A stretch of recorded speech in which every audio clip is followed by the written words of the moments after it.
Welcome back, Cinema Appreciation class. I hope you are all doing fantastically well. Today, greetings from the Avatar Mountains, from, of course, the epic of James Cameron, Avatar, the film that has made the second most money of all time until Avengers Endgame actually passed it this last year. This is based upon a realistic mountain landscape where the mists actually act as that air between it that comes from one of the most beautiful national parks I've ever been to in China, Zhangjiajie. So I would highly recommend if you ever have a chance to actually go and see and experience the Avatar Hallelujah Mountains there. They are fantastic. Today we are talking about kinetics and movement, and not many films that are better dealing with it than we have with Avatar, with all the motion and event and kind of a kinetic motion that takes place, or with the lovely aspect of the Matrix that we're going to see in here. So I want to show you to begin with, these are the Academy Award winners, every Oscar for special effects going back for quite some time period as our introduction today. Okay, so what do you need? So that's miracle. Guns. Lots of guns.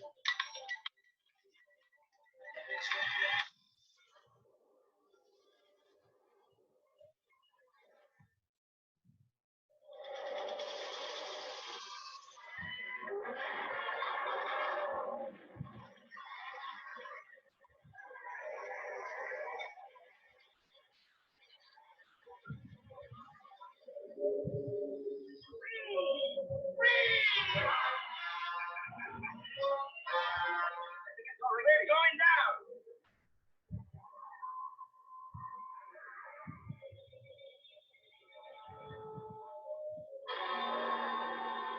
This is a film many of you may have seen, 20,000 Leagues Under the Sea.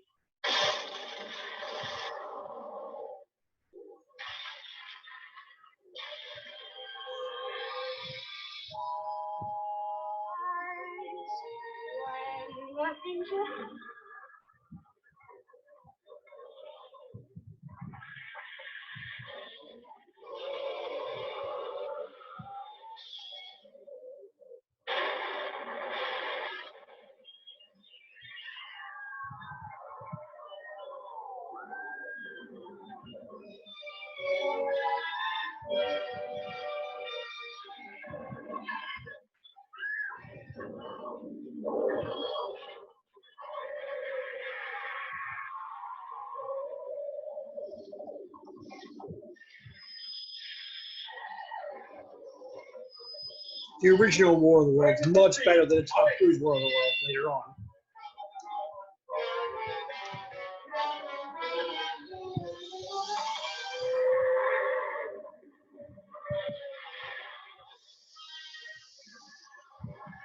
On every Passover, it's 10 Commandments.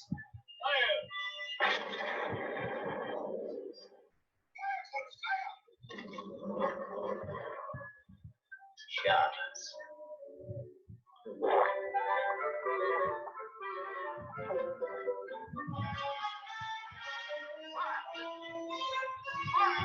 Ben-Hur, winner of the most Academy Awards ever from the 1950s. Disconcerting to see the sun arc in less than a minute. To see a snail race by. My flowers flinging wide their petals to embrace the new day.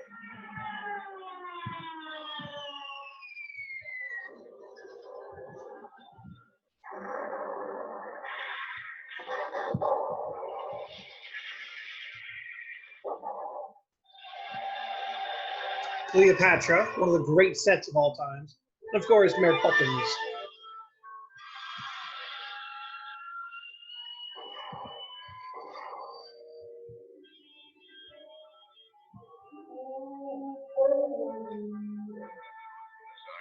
I've never seen anything like it.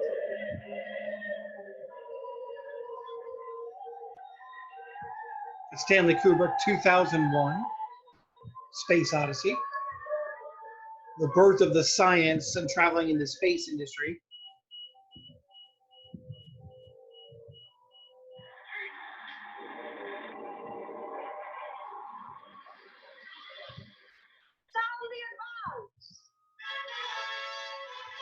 Another Disney creation, Bedknobs and Broomsticks.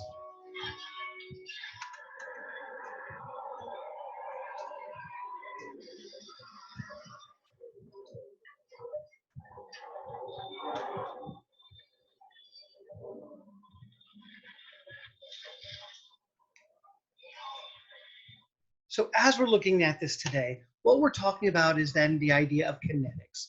And kinetics are a word, basically it's the word for cinema. It comes out of the Greek root word for movement, as do the words kinetic, like kinetic energy, kinesthesia, the idea of the way your body moves, and choreography on dancing. When we look at action within a film, we've always got to compare the idea of stasis versus action. No matter how active a particular film is, there's going to be always those areas of slow periods where we get to ponder and think through it. And those films that are incredibly slow, we are going to have some action somehow built inside of it, and that becomes part of the process that shows up here. So even in a film where there's almost always action, that stasis versus action, we're going to have that restful period, right? Indiana Jones is constantly running around and fighting, and then all of a sudden he's tired, so he whips out and we all laugh as he shoots someone, which really doesn't give them a fighting chance at all. Seven Seal, we're going to see this as well. Ingmar Bergman film we mentioned last time, one of the top 100 films of all time, where he's playing chess, a knight is playing chess against death. And so he actually reveals earlier stories about his life that we see flashbacks to, so we don't actually just watch them play chess for 2.5 hours. Slutar du aldrig att fråga? Nej, jag slutar aldrig. Och till sitter herran, han är ganska fjärran, men din broder Satan möter du på gatan. Vad har du gjort honom för? Sommaren är förstås bättre än vintern. För på sommaren slipper man frysa. Men våren är det allra bästa.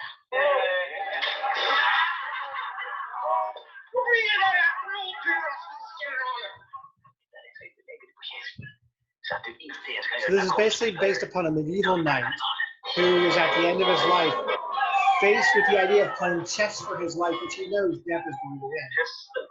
Den svarta döden hemsökte Europa i mitten av 1300-talet. So it's a very philosophical idea about what would you contemplate at the end of your life. Much slower pace than what we have in our Western films. Till det heliga landet som en trosviss ung krigare. Nu återvänder han plågad av tvivel och ovisshet. And you can see most of the film, even from what we've seen so far, is about stasis, not a lot of motion. Even in some scenes where there's actually long stints where there's not a lot of motion, they add motion by having the battle on the sea of the chess game, so at least you get to see the real live waves rolling in. Innan han dör vill han ha gjort en enda meningsfull handling.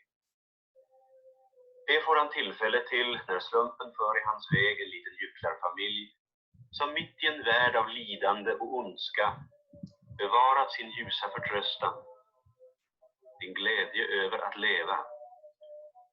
Och när schackpartiet lider mot sitt slut slår han omkull pjäserna för att vinna tid. Och för att den lilla familjen ska hinna rädda sig undan döden. So even in a film like this, which is very philosophical, you're going to have those actions of stasis versus action. We have the same thing in Mad Max Beyond Fury Road. Watch this trailer. This is absolutely over the top. Action, action, action, action. It's a 2.5 hour road race with 15 minutes of broken down trucks. Those 15 minutes of broken down trucks, that's the stasis. It allows us to get to think, contemplate, and know a little bit about why the characters are running. We only learn about that actually as they're sitting around being hunted down.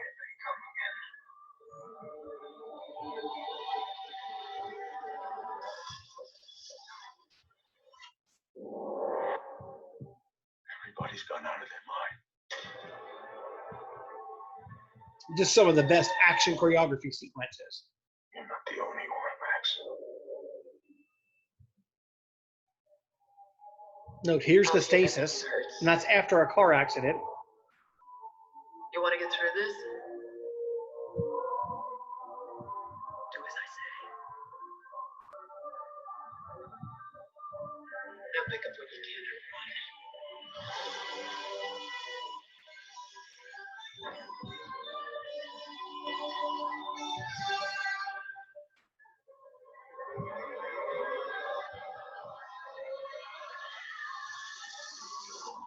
So that's the stasis that allows us to actually reflect upon what's going on in a time when really there is just out of control action and road rage.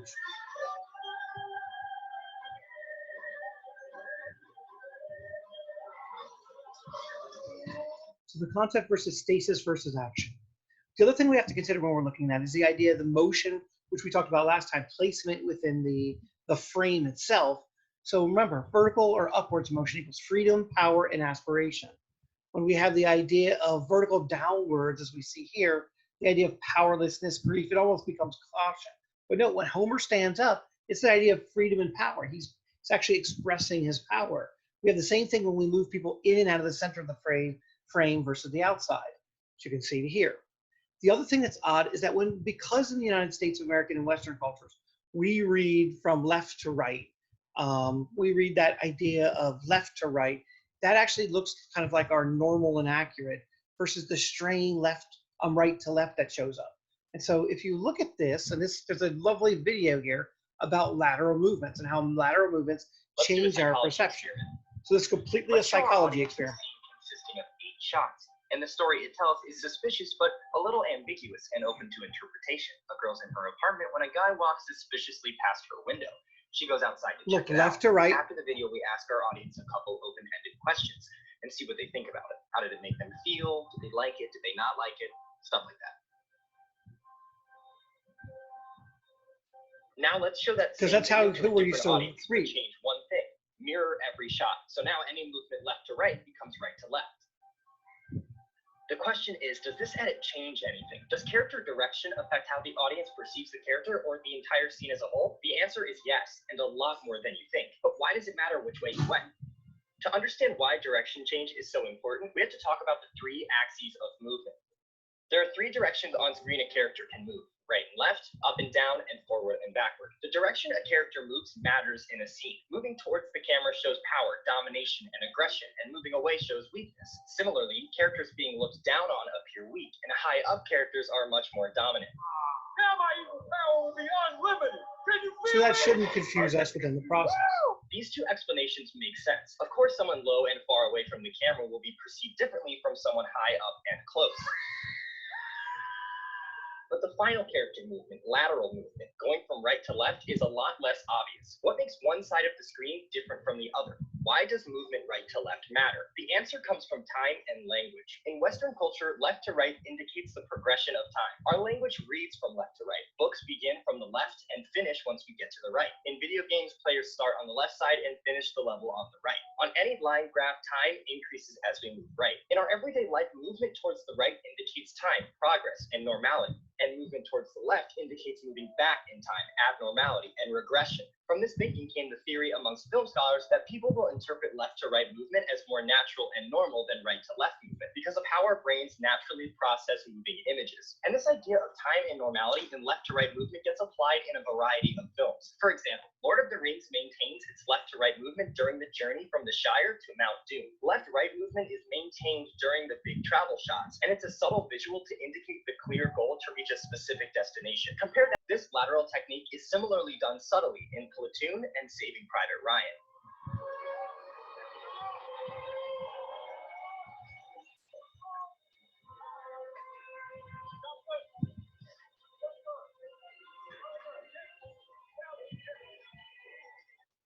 Wait!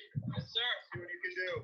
Yes, sir. So left to right is observed as positive, progressive, and normal, or at least that's what many film purists assumed. It's only in the last 5 years or so that researchers started empirically testing lateral movement. In 2012, Cleveland State University conducted an experiment by showing a sequence of 8 shots to a group of people. They showed the exact same shots to another group of people, but reversed all left to right movement to right to left movement. Each group answered several specific questions and several open-ended ones about how they felt after watching. The results confirmed what many film theorists had assumed, but had never had any hard evidence to prove. The experimenters analyzed open-ended questions for key words. For example, 24.8% of responders used anxious, nervous, uneasy, suspenseful to describe the video, and 11.9% said fearful, frightened, or scared. The most statistically significant difference between the 2 groups was what the experimenters called the negative effect. Similar phrases including didn't like the clip, liked the clip, good, bad, interesting, boring, and strong and weak were the phrases that differed the most between the 2 videos. So for the left to right video, members consistently used words like good, interesting, and strong, while the ones who saw right to left used words like bad, boring, and weak. Audiences perceived left to right And so that lateral movement actually matters. And as we move laterally, depending on if we move towards the edge, like here we have marginalization. Look at the difference of the slope. Versus as we move to center, we actually get this aspect of power that's actually going to show up. So motion within also changes the way. Motion towards camera can be fearful or confrontational, and a hero or attractive towards camera can be friendly and inviting, as these GIFs show. The distance from which an individual is photographed determines much of its meaning. So if you want to slow motion down, shoot it at a higher angle and a wider shot. It takes longer for the protagonist or the creature to move across the screen. Therefore, we assume slower kind of motion. If you want to actually speed the shot up, shoot from the underneath a lower angle and narrower shot, speed the motion up. So if you look at this lovely from one of the Fast and Furiouses, I don't know, let's guess it's 6, 7, 8, because we have the tank already, probably 6, 7, or 8, with flying individual going from car to car. It looks amazing, but that was shot at 15 miles an hour. And really, in the scenes, you're looking at things that are going 60, 70, 80 miles an hour on these chase scenes. To show how the high angle and wider shot slows it down, watch this clip from Jaws. Go ahead, slow ahead. So again, the higher the angle, the wider shot, even when it's fast motion, slows the motion down. This is, we're going to need a bigger boat scene. Slow ahead. I can go slow ahead. Come on down and jump some of this shit.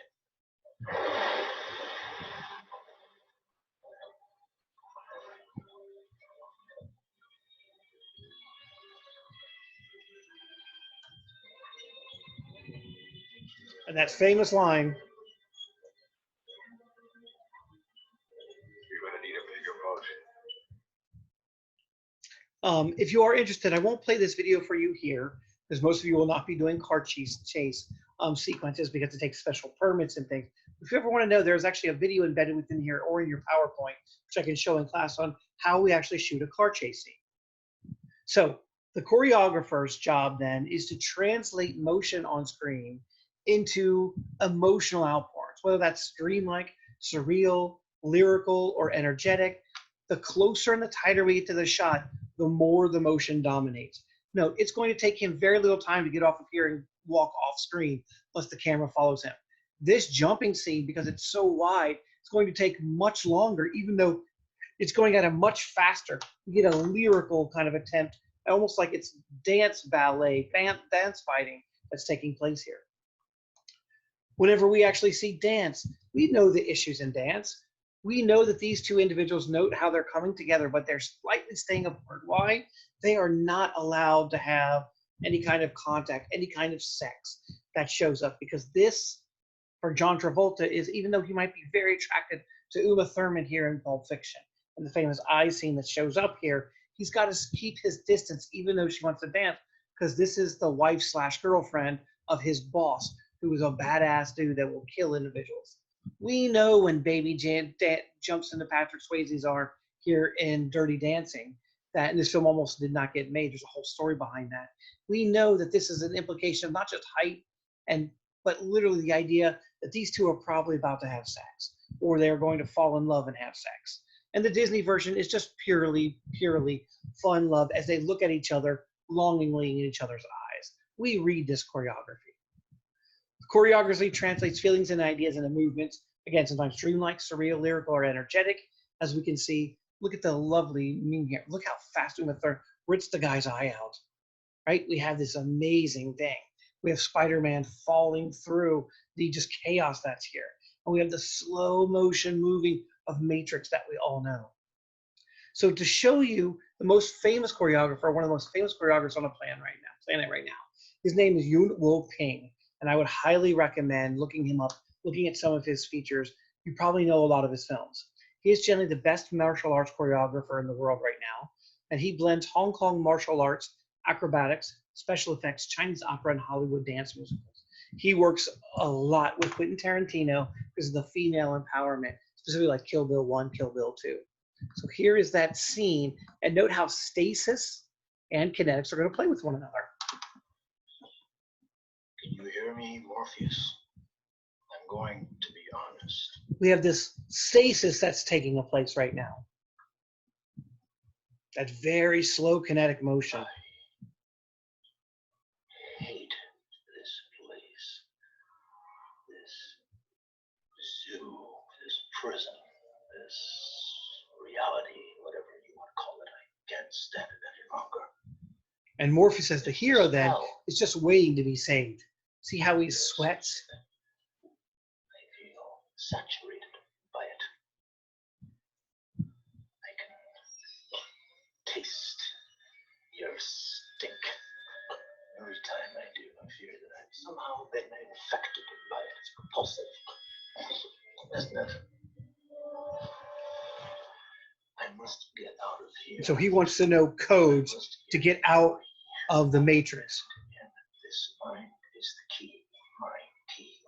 Once Zion is destroyed, there is no need for me to be here. Do you understand? I need the codes. I have to get inside Zion. And you have to tell me how. I can hear the music start building up. Again, we have all this stasis building up, so we have an incredible action scene. And note, this is going to be one of the kinetic distortions we study, slow motion for action, which kind of etherealizes so you can actually see the action. It seems like we would want to speed it up to make it, and that actually looks much more comical. By slowing it down, we really get a very great look at all the different simple little actions that are going on. And of course, jokes built in it to help the action go along. Shit.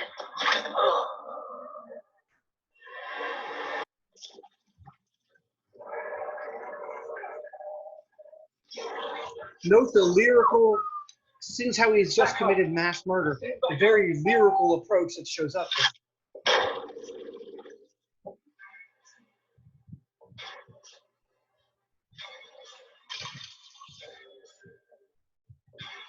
Now we have stasis again, barely walking forward, and then we say, let the fun begin. Here we go. Note all the things we've talked about being manipulated here. Close up, mid shot, slow motion again to etherealize the motion.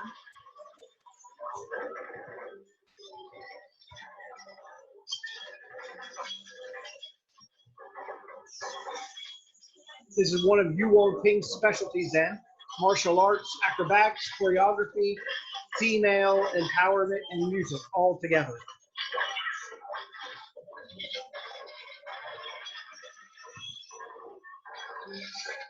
Now watch as he moves forward. Slow motion. You get to see each bullet fly out. And without showing the violence and the blood splattering everywhere, they just fall over so he's not that bad a guy. He has to do it because he lives in the Matrix.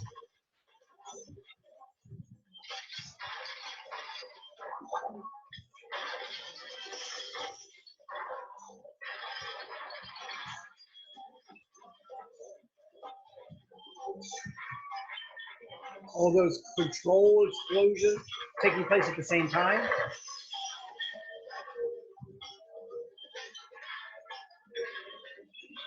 Necessary cut in. He doesn't have a gun and now he does. We'll talk about the cut in shot next week for editing. There's that acrobatic Hollywood style Yu Wong Ping.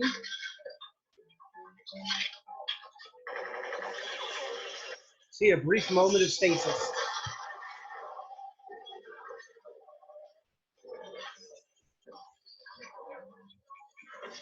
And slow motion martial arts. And note how we absolutely have absolute silence, quiet. Everything drops showing that people have died. That kinetic symbolism, which we will talk about later on, it was in your book. And note, even when they leave, one of the cool things that happens, we're gonna have a little bit more still falling, but almost as comic relief at the very end. Now, how do you show a fight scene? So some of you might want to shoot a fight scene. And note, if you shoot a fight scene, there's certain tricks of the trade of how to angle your camera so you don't have to worry about hitting the individual, because otherwise you got to get fairly close. So here are a couple tricks that show up. Okay, so that would be a big reaction.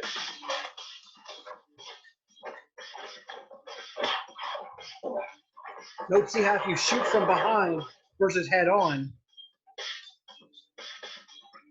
My name is Tony Vincent. I'm a stunt coordinator in the film industry. Don't stop listening to me.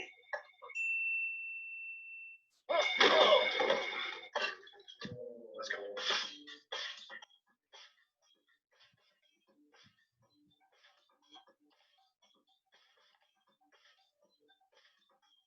After about 100 movies or so, I started doing fight choreography. I have a deep martial arts background. Everybody's either known as a fight guy, a wheel guy, or a gymnast, a fall guy. Fighting has always been my specialty. I'm competent at the other skills, but I've always been known more as a fight guy and sought out for my fight skills. When it comes to taking a man with your bare hands, it's rather risky, isn't it?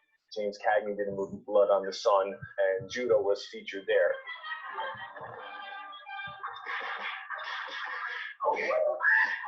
Every era saw different things. You know, the 70s was obviously the Bruce Lee era and more of the Kung Fu flicks.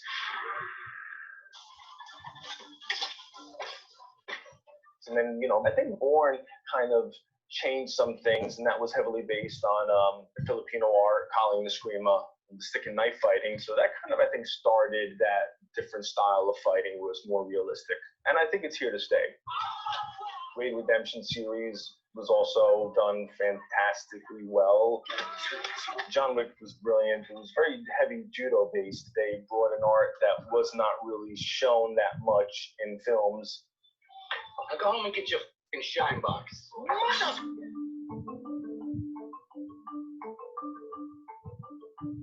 One thing that I learned from my dad, since he was an actor, is what motivates the character. Why is he fighting? What is his ultimate goal? Otherwise, it's just punches and kicks and throws and blocks. So that's the first step. The second step is, what's their shooting style? You know, do they like to hold shots wide? Do they like to do a lot of insert shots, flash cuts? Because that'll help me know whether I really need to have a flow of moves or if it's going to be cut together in snippets and we shoot. We're going to do a little demonstration here and go over some of the techniques to make fight scenes work. We have here Ian and we have AJ. The first thing we're going to do is put Ian to sleep. Okay, no, just kidding. Okay, what we really have to talk about is selling to camera. The camera, when stacked, we're stacking right now, it compresses the space in between. So really, whether I'm here or whether I'm here, or if I actually hit them, it all looks the same. Just to explain what I'm saying, if I went like this now, guess what? Well, that doesn't work. We see a mile in between. There's a couple of things that I call choreo killers, what we call bridging. You guys are my friends. I don't want to hit you in the face. What a lot of people do is they go, I call it bridging. Why? We make it look like it's the Verrazano. Okay? Because in our mind, subconsciously, I don't want to hit you. What makes a fight scene work is not the person throwing the punch, it's the person receiving the punch. I always say you want to pretend that there is a pole going through the top of your head and running through your body. So the first thing that happens is your head goes. Once your head goes, your shoulder goes, then your hip, then your knee. Now, I really want you to really throw it really hard. Obviously, don't hit me, because I have meetings after this. So go ahead. Beautiful. Okay, good. Now do it again.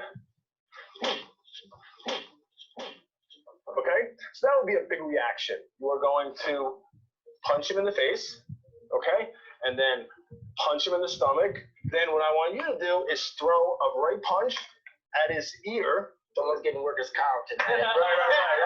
Now again, this is a famous actor.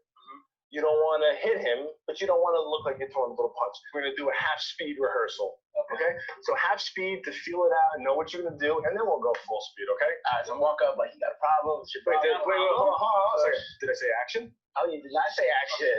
So you just run this It's my first time on set. Okay. Ready and action. You got a problem? Got a problem, man? Nice and slow. Nice and slow. Yeah, wham! Good. Just a full speed. Cameras are rolling. Woo. Okay, here we go. Ready and action. What's up, man? You got a problem? Got a problem, man? What's your problem, man? Nice. And notice these Very are nice. people who've Very never been nice. trained Good job, before. guys. They're just Good. What's your availability next week? So that's how we shoot a fight scene, as you think about it. The other aspect that we have outside of fighting and choreography, like we see in the Matrix in these fight scenes, is that what happens if you want to show someone off kilter? Like you can use that tilted Dutch canted angle, but here's an individual that is high and is trying to understand his experience of being high. So this is Gutter Balls from The Big Lebowski. This is also shot by a choreographer who has to plan out all of this area as well. You can see the sexual nature already. So if you have not seen this, highly recommend. It's one of the best Coen Brothers movies. So think about this. Challenging on trying to figure out whether you're high and when you're coming out of being high or not. I woke up this morning with the sun down, shining in. I found my mind in a brown paper bag, but then I tripped on a cloud and fell 8 miles per hour. And note when they come back down, note who the individual giving you your shoes are. If you don't know, look at the name tag.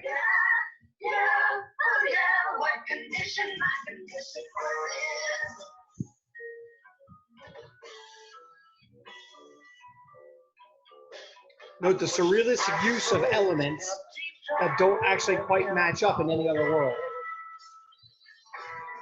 I watched myself crawling out as I was crawling in.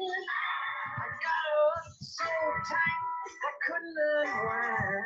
I saw so much, I broke my mind. I just dropped in to see what condition my condition was in. So clearly the individual is still high, right? From the random surrealist assortment of images that are showing up. The odd angles, such as the God's eye view that we just saw. Note the sexual references that are going to show up here too. Someone beat it up. Black letters on my daily sign. I kept my foot on the gas as I left the road and blew out my mind. 8 miles out of Memphis and I got no scared. 8 miles straight up downtown somewhere. I just dropped in to see what condition my condition was in. Note the push-in camera there. I said I just dropped in to see what condition my condition was in. And so maybe he's coming out of it now. Let's see.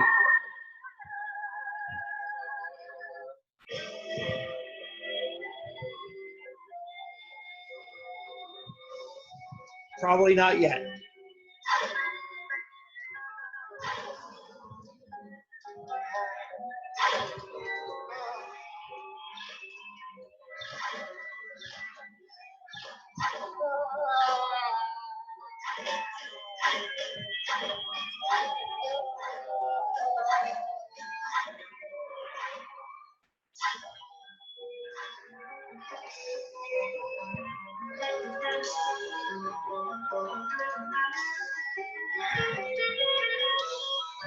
And so clearly he's coming out of it now.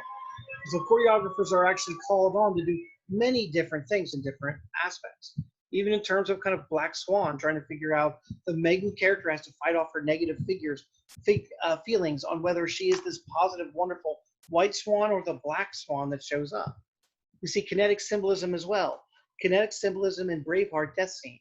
Whenever you see downward motion, it generally can know something bad is going to happen, or death. So here we have the leader of Scotland, who's actually founding the Scottish movement, and note what happens upon his death and capture.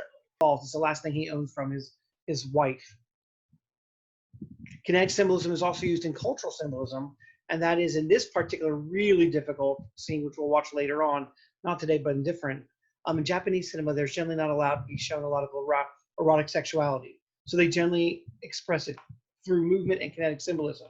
In this case, this woman actually wears an undulating, a big long scarf, and this beautiful, she's the wife of the samurai. And later on in the film, you can see the samurai, that scarf is kind of tangled. And that's because we're not sure what happens in the woods, but we get to see it 4 times. Is the woman willingly have sex with another man in the wood, Or more likely, is she raped by another man in the wood and her husband actually has to watch her get raped even though he's a samurai, losing all of his power? You watch this scene from 4 different perspectives. From the woman's perspective, from the potential rapist perspective, from the husband's perspective, and from the woman's ghost perspective. And you at the very end have to figure it out.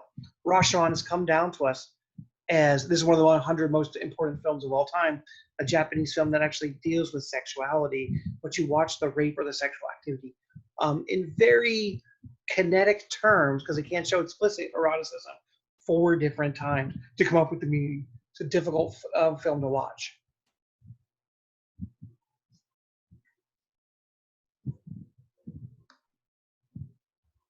All right. Now with that, we have one more section of kinetic symbolism for next time that we'll be talking about, but that is our lecture on kinetics, the idea of the vast motion and how movement within and away from a camera and towards a camera can actually impact the way that we see the world. The way a choreographer actually works with the director of photography to try to make sure that we get the idea across on whether it's justified violence, on whether the violence we needs to be kind of corrected or overcome back because it was a justified violent action. If the dancing scene is about sex, about violence, about falling in love, as we see the difference between Cinderella and in Pulp Fiction. So these are different things that we actually see in kinetics. Thank you very much and have a wonderful day. Bye.